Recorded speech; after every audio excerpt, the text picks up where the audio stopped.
नमस्कार दोस्तों, स्वागत है एक बार फिर से आपका मेरे YouTube चैनल विदाउट म्यूजिक मंत्रा में। आज के इस वीडियो में हम बात करेंगे मार्च 2025 मिथुन राशि के लिए कैसा रहने वाला है और किस प्रकार के प्रभाव हमें देखने पड़ेंगे, क्योंकि ग्रहों का जो परिवर्तन, शनि का महापरिवर्तन जो मार्च के अंत में होने वाला है, तो उसका क्या प्रभाव रहेगा आने वाले समय में भी और इस माह में भी। देखिए, ये जो प्रेडिक्शंस हैं ये चंद्र राशि पर आधारित हैं।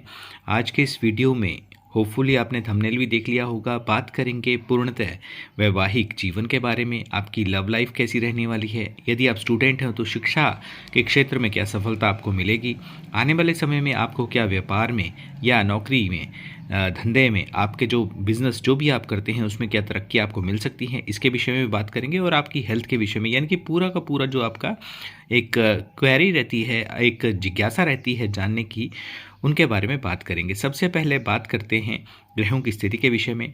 देखिए, मिथुन राशि, ये 3 नंबर जो बीच में लिखा हुआ है ये मिथुन राशि को प्रेजेंट कर रहा है और आपके जो फर्स्ट हाउस है उसी में आपके मंगल विराजित हैं। फोर्थ हाउस सुख भाव में आपके केतु विराजित हैं। इसके अलावा आपके जो भाग्य भाव है उसमें सूर्य और शनि की द्विग्रही युति है। राहु, शुक्र और बुध के साथ आपके कर्म क्षेत्र में विराजित हैं और गुरु आपके द्वादशेष होकर विराजित हैं। तो ये आपके ग्रहों की स्थिति है। अब बात करते हैं आपके हेल्थ के संबंध में। देखिए, हेल्थ के संबंध में जो हमारा फर्स्ट हाउस जो आपके लगन यानी कि पूरे के पूरे शरीर को वैसे तो प्रेजेंट करता है, लेकिन उसमें भी ऊपरी हिस्से को प्रेजेंट करता है, उसमें आपके मंगल विराजित हैं और आपके जो शरीर के जो लगन के मालिक हैं वो बुध हैं, जो शुक्र के साथ, शुक्र जो उच्च के होकर आपके दशम भाव में विराजित हैं, करियर हाउस में विराजित हैं। करियर हाउस कहें या कर्म का भाव जो होता है उसमें शुक्र के साथ बुध की जो युति है बहुत अच्छी युति है, लेकिन साथ में राहु भी हैं।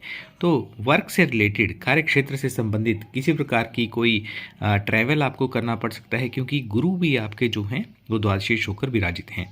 तो हेल्थ वैसे तो सही रहेगी, लेकिन फिर भी गुरु के द्वादशेष होने के कारण वो बुध हैं वो मीन यानी कि गुरु की ही राशि में विराजित हैं। तो वसा युक्त, फैट युक्त भोजन को अवॉइड करें। स्पेशली ट्रैवलिंग होगी इस माह, दूरस्थ स्थान पर यात्राएं हो सकती हैं, आउट ऑफ इंडिया या विद इन इंडिया भी करते हैं तब भी दूरस्थ स्थान पर यात्रा आपकी संभव है। तो उसमें जहाँ तक हो सके आपको फैट युक्त भोजन नहीं करना है।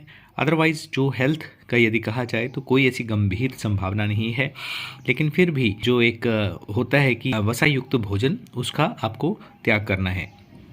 बात करते हैं शिक्षा के संबंध में। देखिए, शिक्षा की यदि बात करें तो आपके पंचमेश बनते हैं शुक्रदेव, और शुक्र जैसे मैंने पहले बताया आपको कि बुध जहाँ पर विराजित हैं वहीं पे शुक्र भी विराजित हैं। दोनों की युति अच्छी है, लेकिन साथ में राहु भी विराजित हैं। राहु जब भी देखिए इन दो शुभ ग्रहों के साथ आते हैं तो कहीं ना कहीं भटकाव रहता है।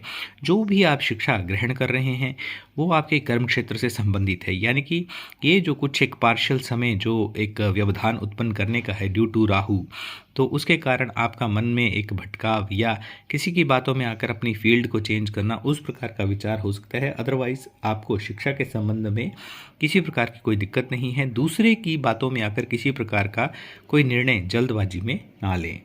बात करते हैं आपके लव रिलेशंस की, प्रेम संबंधों की। देखिए, जो लव रिलेशंस हैं उसके लिए भी पंचम भाव को देखना होगा, और पंचम भाव के स्वामी जैसे मैंने पहले बताया कि शुक्रदेव ही बनते हैं, बुध के साथ विराजित हैं, राहु भी यहाँ पर हैं। तो देखिए, आपका पहली चीज़, यदि आप किसी प्रेम संबंध में नहीं हैं तो जो ग्रहों की स्थिति बनती है और जो एक परिवर्तन भी हो रहा है उसके हिसाब से आपके जो लव रिलेशंस हैं वो स्पेशली कार्य क्षेत्र में हो तो बहुत शुभ स्थिति है। या कहीं भी ऐसी, चाहे कोई भी आपका व्यापारिक स्थल है, आप ट्रैवल करते हैं तो वहाँ पे आपके प्रेम संबंध है तब भी स्थिति अच्छी है।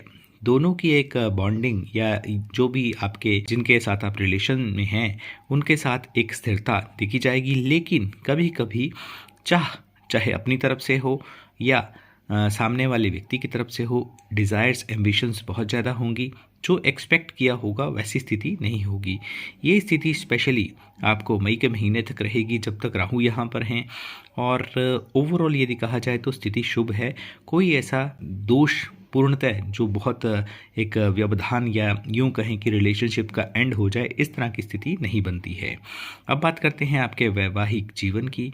देखिए, वैवाहिक जीवन की यदि बात करें तो आपके सप्तमेश बनते हैं गुरु, और गुरु जो हैं वो आपके द्वादशेष होकर यानी कि व्यय भाव में बैठे हुए हैं। तो आपकी जो ये स्थिति है यहाँ पर देखिए, गुरु जो हैं वो 15 मई तक रहेंगे और 15 मई के पश्चात परिवर्तन करके आपके फर्स्ट हाउस में आएंगे। जैसे ही फर्स्ट हाउस, जहाँ पे 3 नंबर लिखा हुआ है, आपके फर्स्ट हाउस में आएंगे तो उनकी जो सप्तम दृष्टि होगी वो आपके दाम्पत्य के स्थान पर होगी। अभी एक डामाडोल स्थिति या यूं कहें कि अप एंड डाउन वाली स्थिति होगी, लेकिन उसके पश्चात आपके वैवाहिक संबंधों में सुधार होगा। पार्टनर के साथ एक विशेष बॉन्ड भी निर्मित होगा, एक दूसरे को समझेंगे और वैवाहिक स्थिति बहुत ही शुभ रहेगी।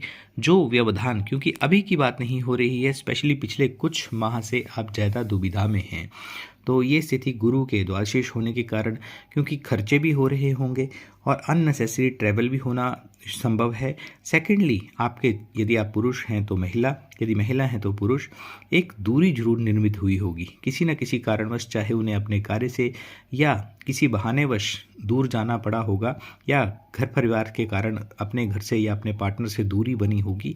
गुरु आपके जो द्वादशेष गए हैं उसकी वजह से ये निर्मित हो रही है। तो ये स्थिति जैसे ही 15 मई को गुरु जो है वो राशि परिवर्तन करेंगे तो ये स्थितियाँ चाहे कैसे ट्रांसफ़र हो जाए आपके पार्टनर की, वो आपके सानिध्य में आ जाएं, आपके पास आ जाएं, ये स्थितियाँ शुभ निर्मित होंगी। अब बात करते हैं आपके भाग्य की, करियर की, व्यापार धंधे की, नौकरी की। देखिए, भाग्य भाव के स्वामी बनते हैं आपके शनिदेव। शनि सूर्य के साथ थे, अभी हाल ही में उनका चेंज हो गया है, अब ये दशम भाव में चले गए हैं। वहाँ पर ऑलरेडी शुक्र, बुध और राहु विराजित हैं। तो स्थिति जो है वो एवरेज ही रहने वाली है बाकी बचे हुए माह के लिए। नौकरी की यदि बात करें तो इस माह जो है आप एटलीस्ट 29 मार्च से पहले जॉब के लिए यदि अप्लाई करते हैं, ज्वाइन करते हैं तो शुभ स्थिति है। अदरवाइज़ उसके पश्चात भी स्थिति शुभ है, लेकिन फिर मेहनत ज़्यादा करनी पड़ेगी, क्योंकि शनि जो हैं वो आपके कर्म भाव में आएंगे और इसके अलावा जो मीन राशि है उनके साथ एक समभाव है। तो जितना रिज़ल्ट एक्सपेक्ट किया होता है व्यक्ति ने, उतनी एक डिज़ायर्स फुलफिल नहीं हो पाती, उतनी इच्छाएं पूर्ण नहीं हो पाती। इस तरह का प्रभाव यहाँ पर देखने को मिलता है। लेकिन फिर भी देखिए, मिथुन राशि है आपकी और मिथुन राशि पर ना तो किसी प्रकार की कोई 7.5 है, ना ही ढैया का प्रभाव है, तो पूर्णतः सेफ आप समझें। लेकिन फिर भी ग्रहों की कुछ स्थिति या कुछ ऐसे उनके प्लेसमेंट है जिसके कारण अभी तक आप दुविधा में। अभी का मतलब ये है कि अभी रिसेंट मार्च के माह की बात नहीं हो रही, बल्कि तकरीबन 3 से 4 महीनों में आपने दुविधा को महसूस ज़्यादा किया होगा। तो इस तरह का प्रभाव देखने को मिल रहा है। 29 मार्च से पहले पहले यदि आप कोई डील करना चाहते हैं, यदि व्यापार की बात करें, तब भी स्थिति शुभ है, क्योंकि उसके पश्चात जैसे ही शनि जो हैं वो परिवर्तन करेंगे तो स्थितियां एवरेज रहने वाली हैं, क्योंकि शनि जो हैं वो मीन राशि में जाएंगे तो स्थितियां एवरेज ही रहेंगी। अभी आप कोई डील फाइनल करना चाहते हैं, कोई कॉन्ट्रैक्ट या कोई नया कार्य, कोई स्टार्टअप शुरू करना चाहते हैं तो स्थितियां शुभ हैं। नौकरी के लिए भी आप अप्लाई अभी कर सकते हैं, बाद में भी मिल सकती है, लेकिन बाद में थोड़ी मेहनत, लेबर ज़्यादा लगानी पड़ेगी। बात करते हैं संबंधित रेमेडीज़ की, उपायों की। इस माह आपको अपनी राशि से संबंधित बीज मंत्र का जाप करना है, यानी कि बुध के बीज मंत्र ओम ब्राम ब्रीम ब्रोम से बुद्धाय नमः। और गुरु भी आपके द्वादशेष होकर विराजित हैं, तो गुरु के बीज मंत्र ओम ग्राम ग्रीम ग्रोम से गुरुवे नमः, इस मंत्र का जाप आपको निरंतर करते चले जाना है। एक माला भी करेंगे मिनिमम तो बहुत अच्छा है आपके लिए। और भगवान सूर्य को अर्ली मॉर्निंग जल अर्पित करें, ये आपके लिए शुभ स्थितियों का निर्माण करें।